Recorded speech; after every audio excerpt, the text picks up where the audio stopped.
Hey there, my name's Sebastian, and this is Talk.Pod, a podcast where I have conversations with some of the most interesting podcasters in the world. My guest today is Dave Chapman, creator and host of the Real Organic Podcast. It's a show designed to let listeners step beyond the supermarket labels and into the world of real organic farming. Dave, welcome to the show. Hey, Sebastian. Thank you. Of course. Okay, so I want to start off by letting you sort of tell us a little bit about yourself, about the Real Organic Project, and how that sort of came to be that you decided to create a podcast that was linked to this project. Yeah. I'm a lifelong vegetable farmer, organic vegetable farmer, living in Vermont. And we were all activists when we started. It was just organic was completely unknown, unpopular. It was something that strange hippies and interesting Christians did. And, I farmed, I raised my family, I had a good life. And about 10 years ago, I started seeing some real problems in the National Organic Program. And I went, wait, these are not the things that I thought of as being organic. So we tried to organize and reform the USDA, which is a thankless task. You know, they're bigger than many countries and not very responsive to people like me. So after a particularly sort of brutal regulatory failure, we decided that we would create the Real Organic Project, which was an attempt to reignite the organic movement and take it back to its roots. It had obviously become a brand. It had just become I say just, there's a lot of very good stuff that gets sold under that brand, but there's also stuff being sold that is not, in my opinion, organic. And I think it's not, in most people's opinion, organic. So why is it happening? Right. And that was the attempt of the Real Organic Project. And we started that in 2018. And the podcast was a few years off still. Mm-hmm. And we started organizing farmers. We created an add-on certification for people who already were certified with the USDA, but then they went all the way. Okay. We got about 1,000 farmers, 1,000 farms certified with that across the country. Amazing. Yeah. And so what made you feel like a podcast would be sort of a good complement to the project itself? We got into a podcast kind of by mistake. It was COVID. Oh, okay. We had we sponsored gatherings. We got farmers and eaters together to talk about these things. And we'd had a really great conference at Dartmouth College in 2019, and we had a big one planned for 2020. 2 days, we were going to be in the big ballroom, the big auditorium. And 3 months before it was going to take place, it was canceled, like everything was. Right. So we didn't know what to do, because that was kind of what we did, aside from certifying farmers. How are we going to create a community of people talking about these things and exchanging ideas and educating themselves? And I actually, you mentioned in your note Seth Godin, one of the people I've interviewed a couple times. And I did something that he offered called the Alt MBA, Alternative MBA, Master of Business Administration. But it's just a 1-month course. It was for working people, and you do it after work and all day Sunday. My wife said, yeah, all my time. But it was very good. And the project I used for all the little assignments we had was to create a virtual symposium, a virtual conference. And at that point, nobody was doing that. And now it's very common, but it was new. And we did. And so to do it, we had to interview people virtually and then edit all these clips together. Yeah. And one thing I discovered is that whereas we could maybe get one rock star to come and speak at our conference, I could interview lots of rock stars virtually. Yeah. And as we did, and we had all these interviews, and we made a podcast out of them, with always right from the beginning with YouTube. So we always had a video version, and then we also had the audio version. That's an interesting origin story. I'm always fascinated by how podcasters got their start. And it's so varied. I find it very interesting. Now, having listened to the podcast, the Real Organic podcast, to me, it feels like it has evolved a little bit in terms of it feels less like just, a show focused on farming, and it's more kind of like a philosophical conversation about farming and community and civilization and integrity. It's definitely not just for farmers. I'll say that. Was that sort of intentional from the beginning when you first started, or did it sort of evolve it into that? As we go along, I'm growing up. All my thinking is evolving. Everybody's thinking is evolving who's involved with this project. And it is a project. It's intended to be a multi-life project. And we won't finish it in my lifetime. We can't. It's too big.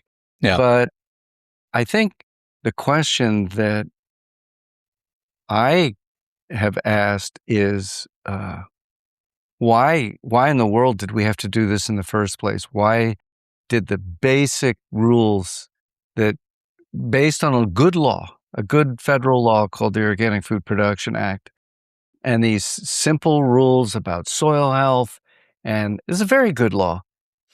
And the National Organic Program was violating the law, right, in order to certify things that shouldn't be certified. Big companies, big corporations.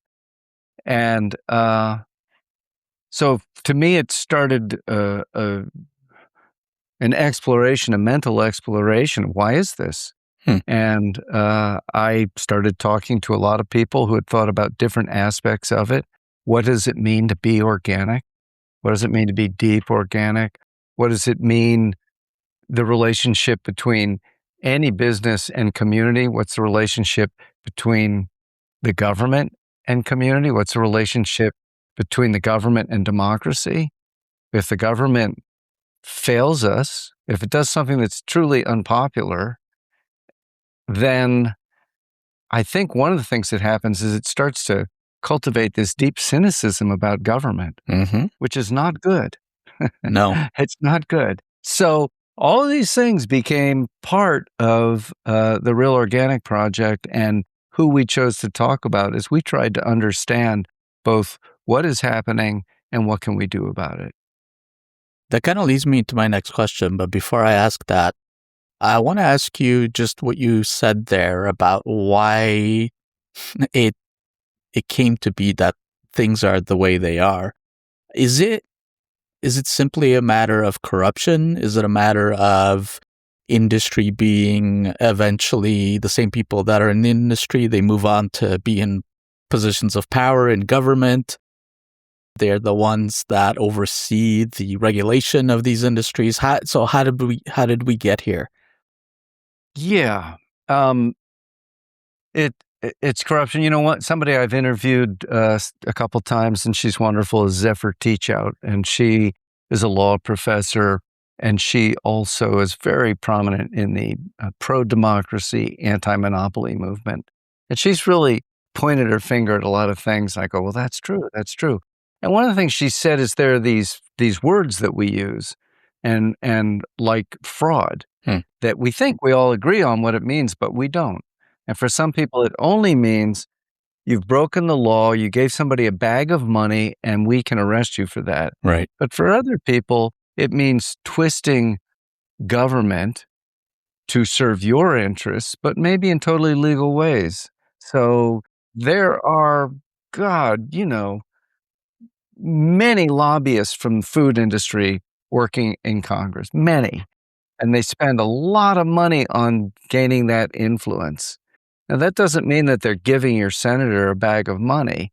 It just means that through a lot of avenues, through the press, through influencing the press, through writing things on social media and putting them out, through being at parties with the Congress people and their staffs and saying, "Oh, come on, that's not real."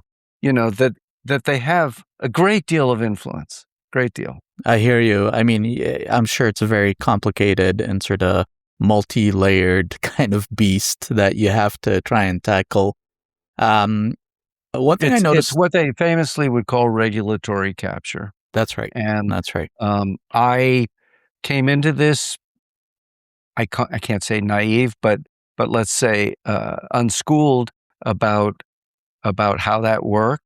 I was kind of stunned it was happening to this degree to organic. Yeah. We knew it happened when you're trying to regulate, oil and gas, but organic, little old organic. But it was happening just the same. In the very beginning, somebody, when we were starting this, somebody said, "Are you fighting against multinational corporations?" I went, no, it's really, this issue is about one farm down in Mexico, a family farm, big, but not a multinational corporation. Right. And they're influencing the USDA. Well, I was wrong. Of course, we were contending with Driscoll's, who is a very big multinational corporation, but they were working so quietly behind the scenes that nobody knew that. Incredible. Yeah, the sort of tentacles of corruption can be very deep and, as you say, very quiet. One thing I noticed about the way you organize your podcast is you sort of have very specific buckets in terms of the type of people that you have on your show.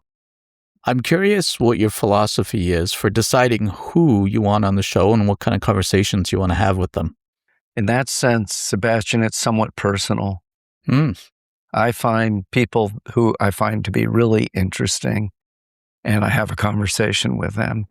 And what I see is that this issue that we're dealing with is we need to come at it from many points of view. It's not just about nutrition. It's not just about climate. It's not just about the environment, the air and the water and the soil. It's not just about community. It's not just about democracy. It is about all of these things. And so we need to ask people who have thought a lot about these different aspects of it to look at this and say, well, what do you think? What's going on? And how do we do it better? Yeah, I'm curious too about how you sort of made that transition from, like you said, being a farmer and sort of being a media person through this podcast and this project. Because I find too that one of the recurring ideas on the show that you have is that, healthy soil creates healthy communities. When did you sort of realize that, it's more of a cultural issue than anything? Well, I have to say, for me, that's a very old belief. Maybe I've gotten clearer about the words around it. But when I started being an organic farmer, I was a young person. It was the 70s. I was just the last year of the draft for Vietnam was my year. Wow. Right. 1971, I was 18. And so that's the wave that swept me forward, that propelled me. And that wave was very much about not trusting what government is telling you, because we discovered they were lying to us about a lot of things.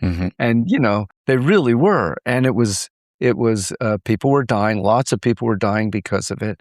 Big things were going on. And we started to question everything. Food, for sure. And gender roles, for sure. Race, for sure. All these things that had been kind of codified in American culture were now being disrupted. Yeah. And I was part of that. So when I became an organic farmer, honestly, there was no question in my mind whether I'd be organic or not, even though I didn't really know yet what that meant. I knew it meant don't use pesticides, but I didn't understand what it meant. I understood what it didn't mean. I understood the exclusionary parts, but not what is the embrace. And I got to that. I got to that over time. Yeah. So what is the exclusionary part right now? And as far as you're concerned, what do you, for example, the farmers that you that you label as real organic farmers that you give the certification to, what kind of criteria do they have to meet?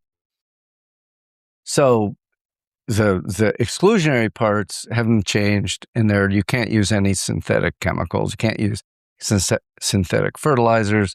You can't use any synthetic pesticides, insecticides, fungicides, herbicides. So that's what everyone thinks of when they go organic. I don't want any chemicals on my food. Great.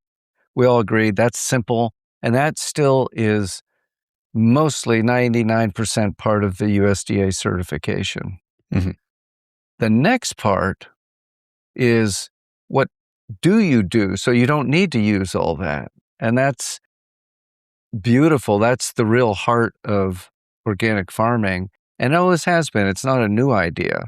And it's always been about stewarding a living soil. And by living, I mean a soil teeming with various life forms of microbial life, but insect life and animal life, all of these things, and plant life, Mhm. right? As funny as that sounds, there is some agriculture in America, some deep chemical agriculture that sees most plants, except for your single crop, as an enemy, and you want to get rid of them. And they'll have bare soil for 5 months, Right. and that's not something an organic farmer would do. Hmm. So I think that the Real Organic Project, they're basically three burning issues for the National Organic Program, and one is that they certify soilless production, hydroponic production. Hydroponic just means it's grown either in water or in a bag of shredded coconut husk or something, Hmm. and all of the feed is given as a liquid fertilizer. Right. And that's what hydroponics is. And there are probably over $1 billion of hydroponic crops being sold as organic right now. Hmm. And that's thousands of acres of blueberries and tomatoes are being sold right now. The second one is animal welfare. And it's not just the animal welfare, it's the human welfare, it's the soil welfare, animals grown in confinement. Hmm. And so the large CAFOs, and some of them are being certified as organic, and that's just wrong. Yeah. And anybody, if you show them a picture of that and you show them a picture of a real organic farm, they go, I want the real organic one. I'll pay for it. I get it. It might cost more. I'll pay for it. Yeah. All right. And the third one is just out and out fraud around a lot of imported crops, especially grain, but vegetables too. Hmm. Yeah. Incredible. Do you find also, I mean, over the last, I guess since COVID, we as a society continue to sort of wrestle with rising food prices and inflation. Do you find that has a potential to kind of disrupt the idea about buying organic? Because I think organic tends to be more expensive when you go to the grocery store. Yeah, I don't think it's more expensive because it costs more to grow it that way. I Okay. think it's more expensive because there's huge institutional support for chemical agriculture. We have spent so much of our tax money, your money and my money, has gone to support the development of chemical agriculture in this country. And if we stopped doing that and said, okay, level playing field, even though you got this huge head start, level playing field, I think we'd do fine. Yeah. And I think if you said, well, you know what, we really should make up for how one-sided we've been, and let's put more than 0.5% of our research budget into organic. Let's make it 15%, Sure. 20%. Why not? Isn't that a good thing for our country? Yeah. To not be using chemicals that are clearly making people sick. There's no question about it. Yeah. You look at Iowa, the great dream of the Green Revolution, and it's got the second highest cancer rate in the country, this supposed agrarian paradise. Wild. And it's because of the chemicals. Yeah. It's simply because of the nitrogen fertilizer. The water is not safe to drink, and they know it. So we have real problems that we're creating by farming in a way that is totally reliant on chemicals, both fertilizers and pesticides. And if we, as a country, said we make it a priority to support different ways of doing it, you would see the price of organic food go down, and you would see the price of chemical food go up. Already, corn in this country is entirely funded by the U.S. government, the growing of corn. Yeah. Right? Corn farmers would go out of business without crop insurance, which just guarantees them not a great living, but a living. And that's because their corn actually has very little market value. There's a tremendous glut of it. It's a crazy system. And so I think that the idea, first, I would also say that the organic food actually is worth more. Mm. It's worth more to you for your own health. Mm. It's worth more to the neighborhood because of the lack of pollution of the water and the air. And it's worth more to the society for the all of the many ways that, these are the hidden costs, the costs that you don't pay for at the cash register, Yeah. but somebody does pay for.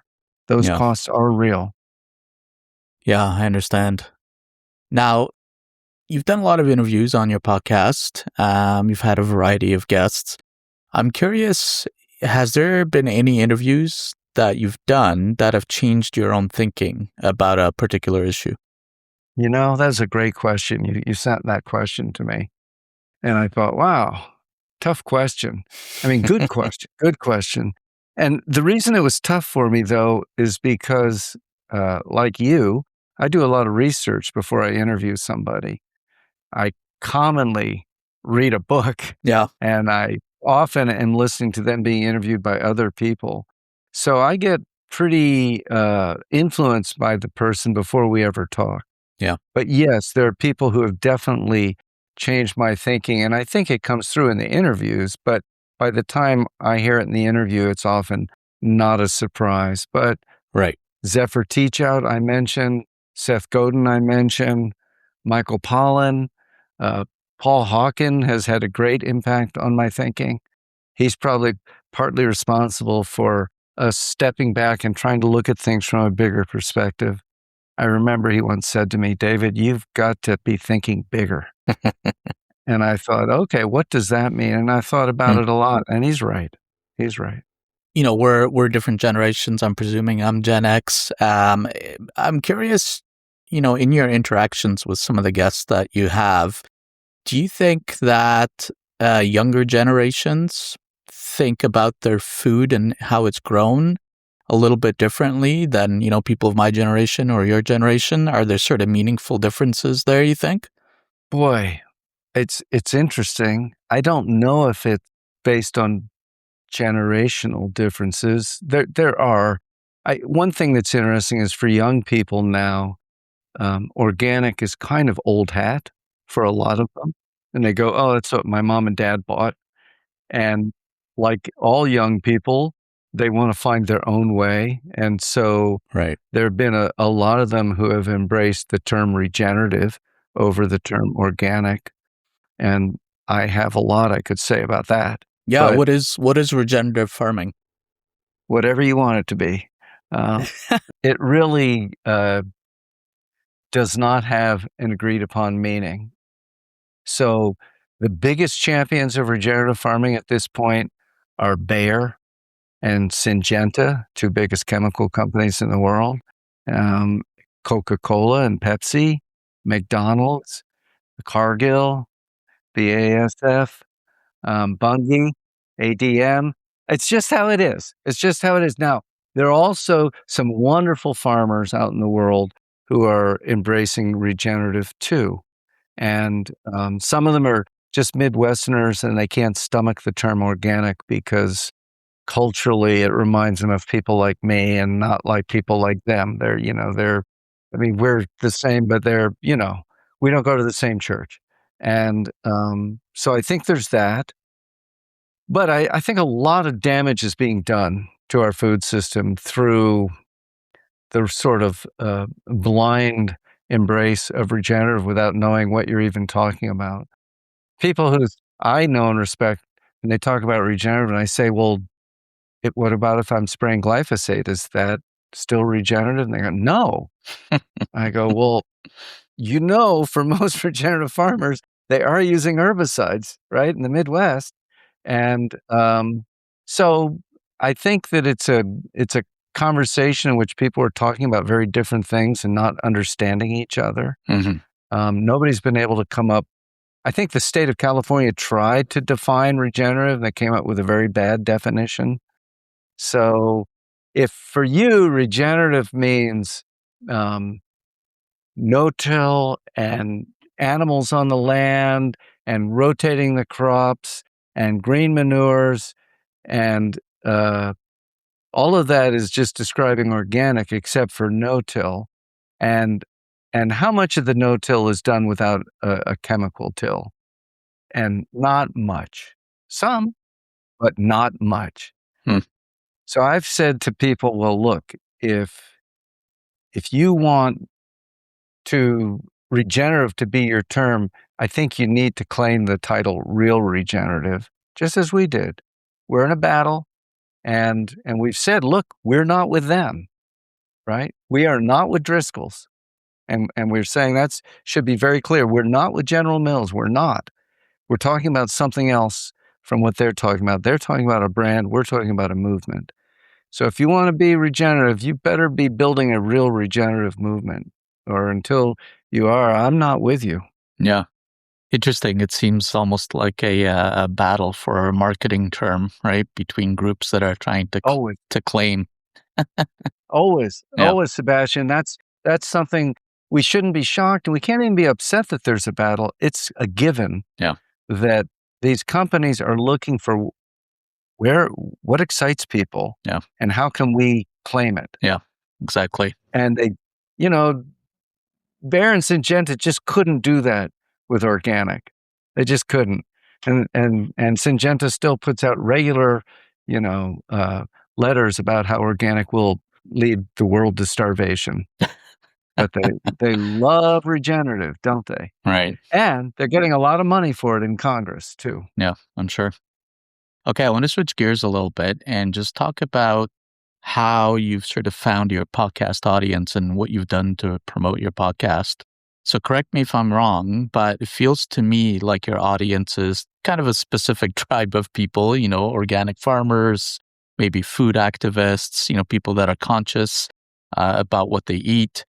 Um, I'm curious how you find those audiences and how you find new people to bring into the podcast. Well, we kind of had the audience before we had the podcast. I mean, we had been organizing nationally for 4 years, trying to keep the soil in organic before we started the Real Organic Project. And then 2 years in the project, recruiting farmers to be certified as Real Organic. Yeah. Then when we and we already had a weekly letter that was read by thousands. And so we said, "Hey, we have a podcast."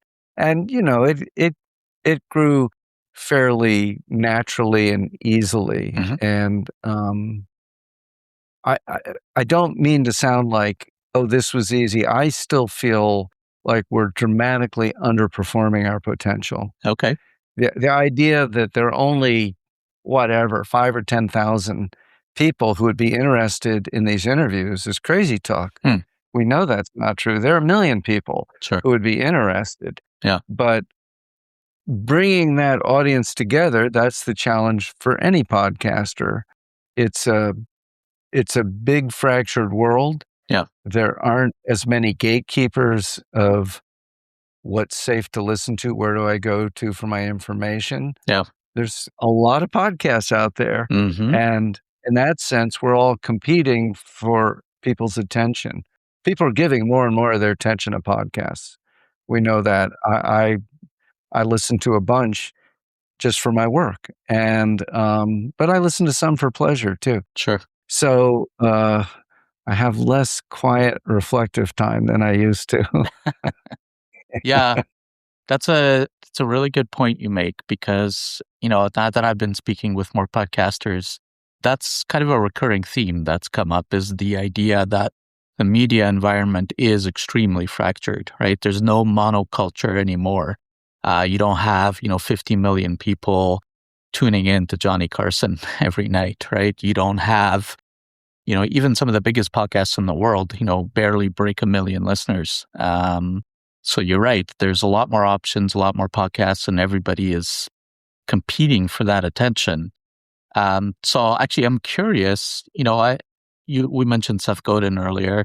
I don't know how you know him or your relationship to him, but in one of the episodes that you did, I think he said that the internet has become a bit of a cesspit in terms of trying to sort of cut through some of that noise. I'm wondering how you feel about that.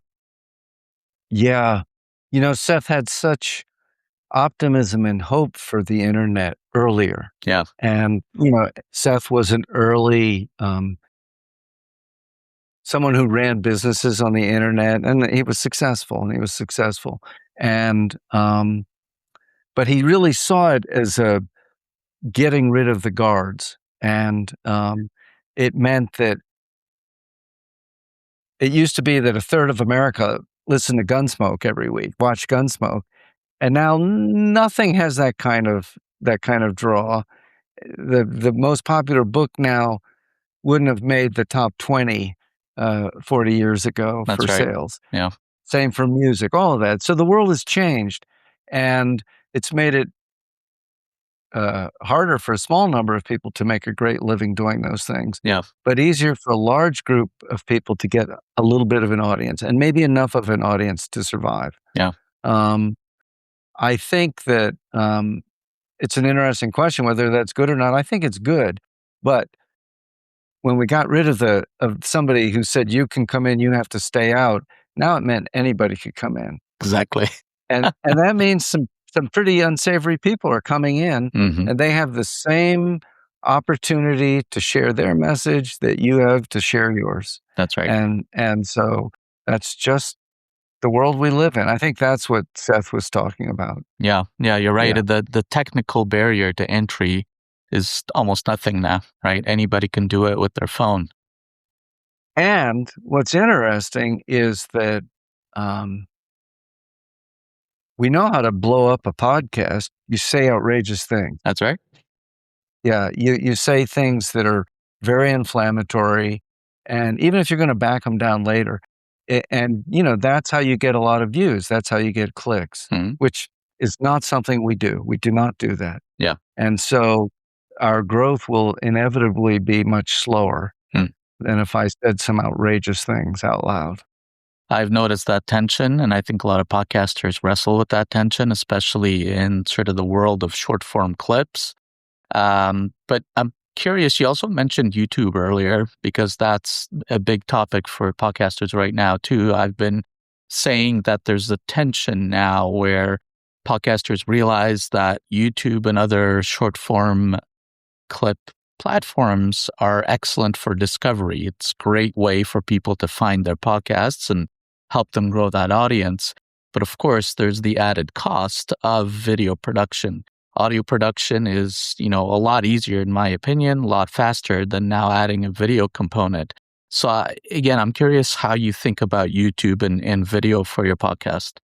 Well, we have always done our recordings with video. I actually envy some of the great audio only shows. I listen to Hidden Brain and I go, God, this is so beautifully done and such a beautiful use of just sound. And I envy them because it's a lot easier to just do audio, and Me too. you can get some really great mics. And I've been on some radio shows where this big microphone is right in your face, Yeah. and God, the sound quality is awesome. Mhm. But what we do is much more nimble, and so yes, we can do it like this. And in fact, we could both be on those big mics. But a lot of the interviews, I prefer to do interviews in person. If I possibly can, I will. Yeah. And then I have two iPhones on two little tripods and some Bluetooth Rode mics and incredibly inexpensive equipment that does a really high quality job. Yeah. Have there been any episodes that you've done that were unexpectedly popular? Something where you were like, "Whoa, this got a lot more traction than I thought it would." Well, our most popular episode was an interview I did with Vandana Shiva. And she is, I don't know if you ever heard Vandana, but, she speaks really well and she thinks beautifully and she talks about issues and she does get people with their fist in the air. And, she spoke once. My friend Elliot Coleman said he heard her speaking at Terra Madre in Italy. And every sentence, there were like 1,000, peasants in the room going, yeah.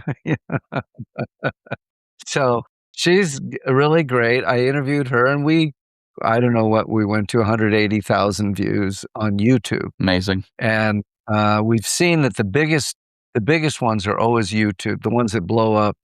The audio doesn't blow up. The YouTube blows up. Yeah. And, but a more direct answer that I didn't expect was I interviewed a wonderful baker, Eli Pipkin, who is a baker at Stone Barns in New York, Tarrytown, New York. And I just really like him, and his bread is incredible, out of the world. And I was there interviewing Dan Barber, the head chef. And I said, Eli, let me do an interview with you. And we did. And that was very popular. And I didn't expect that. Okay. Turns out a lot of people are interested in baking bread. Yeah, my wife included. Yeah, me too. Oh, really? What kind of bread do you bake? I try to bake his bread, but, just simple sourdough whole wheat. Mm-hmm. His bread is so good. And, when I go out and I'm headed down to Stone Barns, my wife shouts, "Don't forget the bread." She wants me to bring back some bread. I make good bread, but theirs is something else. So he says, you'll get it. So I'll keep working on it. What's the secret to really good sourdough? Is it all about the starter? I don't know, Sebastian. I'm a baby, but, I religiously keep my culture going and all of that. And it makes very good bread, but they get something else. So I need to go spend some more time down in the bakery there. Okay. Now, during the course of your podcast, I think you've done a little over 280 episodes or so.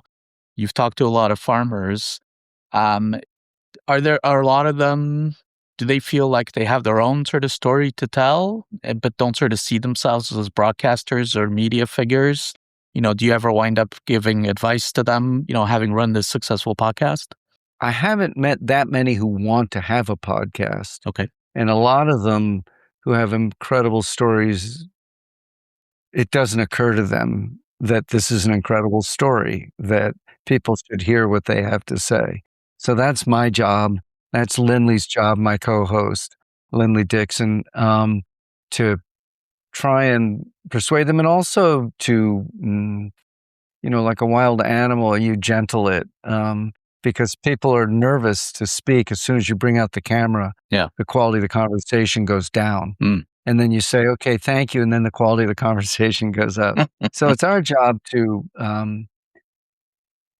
relax them and allow them to let some of their true story come out. Everybody has a story worth listening to, but not everybody knows how to tell that story. And I don't always know how to help them. Not all interviews are a success. Of course. Yeah. Is there advice that you would give, somebody that is trying to start kind of a mission-driven podcast like yours, but they don't necessarily have a big marketing budget to put behind it? Well, the first advice I would give to anybody who's going to do a podcast is just get the tech down. Just get good lav mics. Yeah. And so that the sound is good.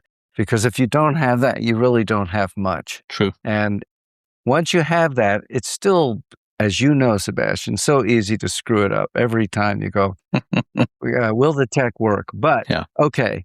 So but the real question you were asking is, what do you do? How do you promote your podcast? And I had this somewhat unusual situation where we already had a movement. Yeah. And then we added a podcast to it. And somebody's saying, well, I'm starting with a podcast. I want to build a movement around it. Mm-hmm. I think, I mean, I know what I did with the letters. We started with a weekly letter, and I started by sending it to 15 fellow organizers across the country. Do you mean like an email newsletter? It was an email. Yeah, forgive me, an email letter. And I would just send an email every couple of months saying, "I just want to catch you up." Da, da, da, da, da. And then it evolved and it started to get shared.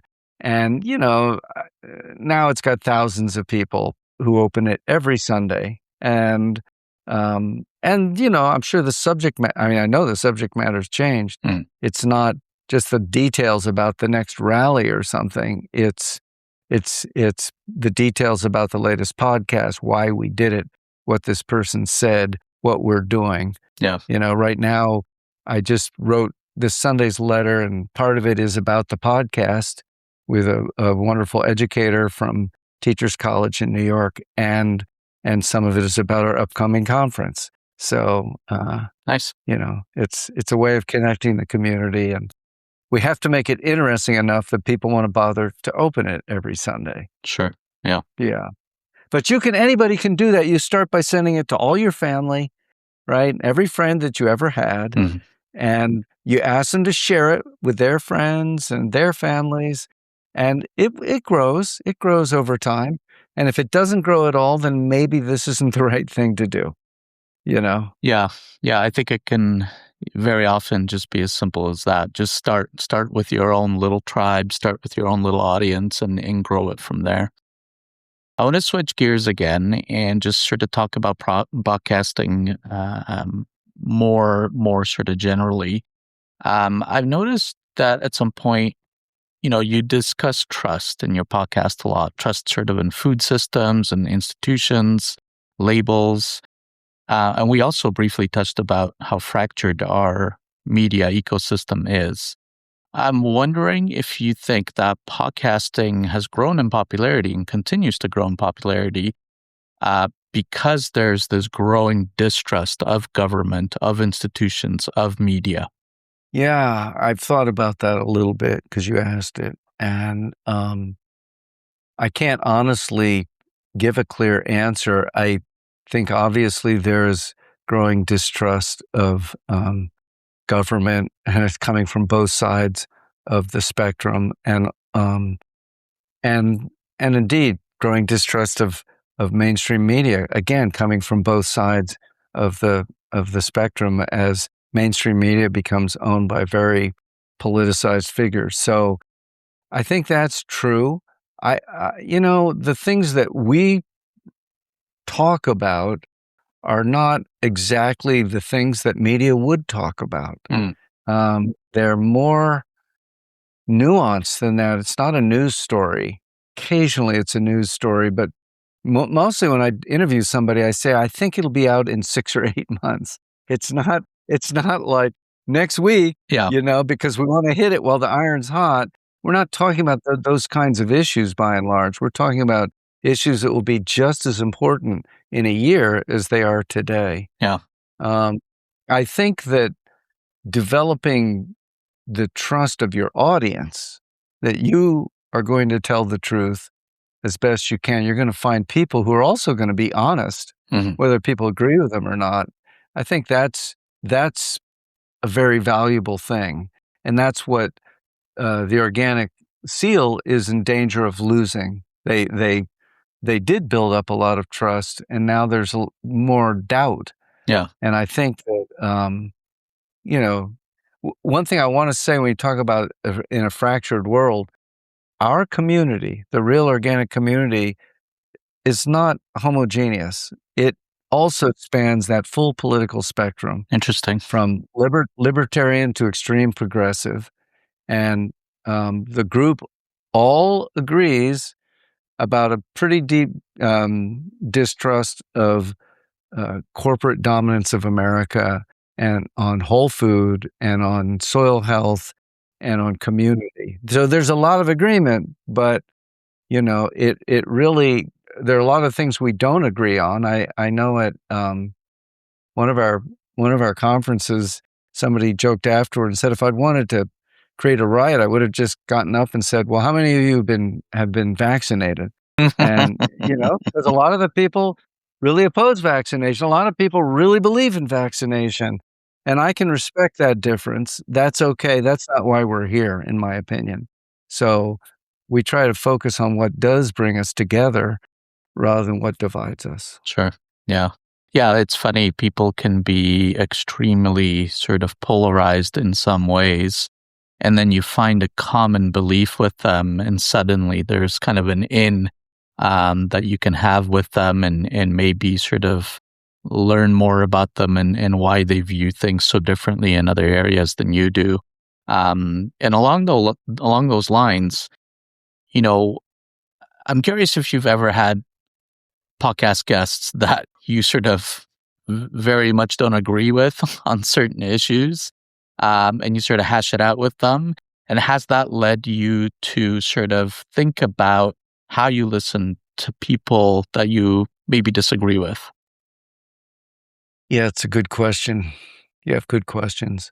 I don't know if I've ever done what I would call a hostile interview, meaning I know I really don't agree with you about what we're going to talk about. Right. I've definitely interviewed people where I knew there were certain things, if we talked about them, we were not going to agree, but that wasn't what we were there to discuss. Sure. And it's a question. It's a question for me, Sebastian, whether I should have hostile interviews. I'm sure it'd be exciting. Mhm. But I don't consider myself to be a brilliant debater. Hmm. I'm I'm trying to build something, and rather than win something. Um, that's interesting. Hmm. I just heard somebody in Vermont who's running for lieutenant governor, and he said, "I want to do something rather than be something." Hmm. And I thought that was pretty good. Mhm. And we're trying to do something too. Yeah. So we're looking for, how do we build allies? How do we build coalition? Not how do we disprove people? Now, I do take on certain companies and certain factors. I've been unsparing in my criticism of Driscoll's, just for example, for one company. And Bayer, to me, I think organic is now facing issues that transcend even the division between real organic and industrial organic. I think that companies like Bayer and Driscoll's are coming after all organic Mm. and trying to take it down because they know they can never win that conversation. So they want to shut it down. And I'm responding. I'm talking to people, a lot of people, who are fighting those fights. I wrestle with some of that as well, in the sense that, this podcast is primarily designed to talk to podcasters about their craft, about how they promote their podcasts, why they started their podcast in the first place. And I like meeting new and interesting people as well, people that I think are doing good things in the podcasting industry as well. But I also know that there is this sort of, kind of dark, seedy underbody of podcasting as well, where you do have a lot of people coming in and spreading misinformation, disinformation, using their podcasts for political means, and spreading propaganda, really. And I often think to myself, man, what would I say to them if I had them on my podcast? Would I be confrontational with them? Would it be a hostile interview? I feel like in some ways it would have to be, because I want to know why they do certain things. The answer is usually money, but um, but yeah, so I struggle with some of those same things. But I think I've also seen you say that when it comes to the issue that you're fighting for, you have hope, but not optimism. And I think that's kind of a meaningful distinction. Does spending your days talking with some of the people that are fighting for some of the same things that you're fighting for sustain your hope, or does it sometimes kind of make the scale of the problem feel kind of overwhelming? For me, it's very sustaining. Okay. It does sustain my hope because, there's a wonderful thing. I don't know if you ever heard of this. It was a experiment that they did. I think it was at Harvard. Hmm. They couldn't do it anymore. It's considered an unethical experiment. and they had a group of 10 people in a room, and you're number 10. And they go around the room and they show a picture of like 3 sticks, and it's like, which one is taller? It's kind of that difference. And they go around the room and everyone says, number 3 is taller. And you're the only one, as it turns out, who's not in on it. Mm. All the rest are like actors. And if everyone says number 3 is taller, then most people will say number 3. Right. The majority of people, even though number 1 is clearly taller, will say number 3. And that's a discouraging thing. And some of them actually start to hallucinate it and see that that's taller. And some of them are embarrassed and go, well, I think number 1 is, but I'm not going to say that. Yeah. But if one person before you says number 1 is taller, then the majority of people will say, no, it's number 1. Mm. And so for me, that shows the power of standing up and saying the truth, because who knows who you will influence who goes, yeah, that's the truth. Yeah. Of course. Yeah. And so it's important that we do that. And when somebody does that for me, I say, thank you. It's so wonderful. Somebody who's a real professional, somebody who's a high level farmer and been doing this all their lives on some kind of farming I don't know anything about. Glenn Elzinga doing beef in Idaho, and is so good at what he does and so knowledgeable. And it's very encouraging to me to go, oh yeah, you can do it there. Yeah. And yeah, you can do it in Montana growing wheat. And yeah, you can do it in Florida growing blueberries. And it's like pretty soon, you can do it in Indiana growing beans. So pretty soon you go, you can do it anywhere growing anything. And I know it. Yeah. I know it's true. And so these lies that say, well, that would never work. You can't do that. They're just either they don't know what they're talking about, misinformation, or they do know and they're lying. And that's misinformation. Yeah. Right? I mean, sorry, reverse. Misinformation, they don't know what they're talking about. Disinformation, they do know, and they're lying. That's right. To control you, to manipulate you. Yeah. Yeah, that's a powerful example you gave of that experiment. It certainly kind of gives you hope, but at the same time, kind of is illustrative, I think, of the kind of folly of human psychology. And I often think too how, you look at job listings from a lot of the big tech companies, the amount of psychologists they hire is absurd. They have entire teams of psychologists working for them to sort of figure out how they can capture people's attention and kind of game some of these basic fundamental kind of flaws of human psychology, all in an effort to extract more money, obviously. When future generations look back sort of at this moment in food and how it's done in the US and in North America and the Western world and sort of the media culture around it, what do you think they'll say about people like you who are fighting for something different? Well, if things go well, they're going to say thank you. Hmm. And I hope that's what happens.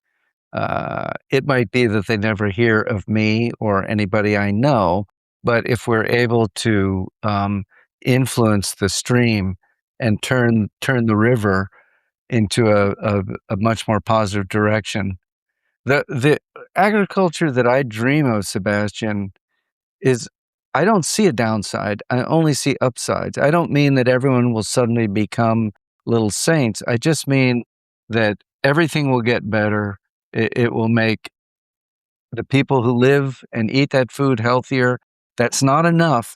That's not enough. It needs to also include, living in a community filled with respect for each other, right? You can have ecofascism. You can have healthy people Sure. out there doing this, and they're still, not the country you want to live in. Yeah. So I want to be clear that I don't think that health is the only endpoint or physical health is the only endpoint, but emotional health, a kind of wisdom, a raising of our boats because the water's rising. Yes.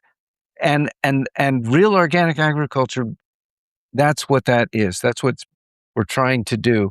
And if we can even pull off a bit of that, the world will be a better place, genuinely. Yeah, it definitely seems like a goal and future that you envision worth fighting for. Okay, Dave, final two questions. I asked this of all the podcasters that come on the show. What are 3 podcasts you'd recommend? Yeah, gosh, that's a tough one. I do listen to a number of different ones. I think I have to, for farming, I would have to say the Market Gardener podcast, J.M. Fortier's podcast. I've been on it several times, and it's such a pleasure. But he has other great people, and he does a wonderful job. And his team. Second one, I'm really enthralled right now with something called Scene on Radio, Mm, and that's spelled SCENE, Scene on Radio, and it's really about politics and culture. It comes out of Duke University. Very interesting, very interesting. I've learned stuff from that I've used in talks I've given. And, geez, I don't know, maybe a revisionist history just for some fun. Malcolm Gladwell's excellent podcast. excellent. And where can people find you online? If you just type in Real Organic Project, it will take you to our website, and it's realorganicproject.org. But if you just get Real Organic Project, it will get you there.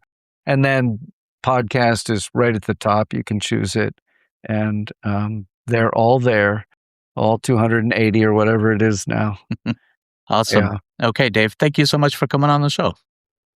Thank you, Sebastian. It was a pleasure. Of course. All right. Thanks for listening to this episode of Talk That Pod. Make sure to follow us on all the social places. Just search for Talk That Pod. And if you're not subscribed yet, this podcast is also available on YouTube at Talk That Pod Show. Also, if you liked what you heard, tell your friends about it. And if you really liked it, give us a follow or subscribe on your favorite podcast app. And if you're a podcaster who wants to come on the show, go to talkthatpod.net and submit a request. Finding great podcasts is hard. That's why you should also check out Find That Pod.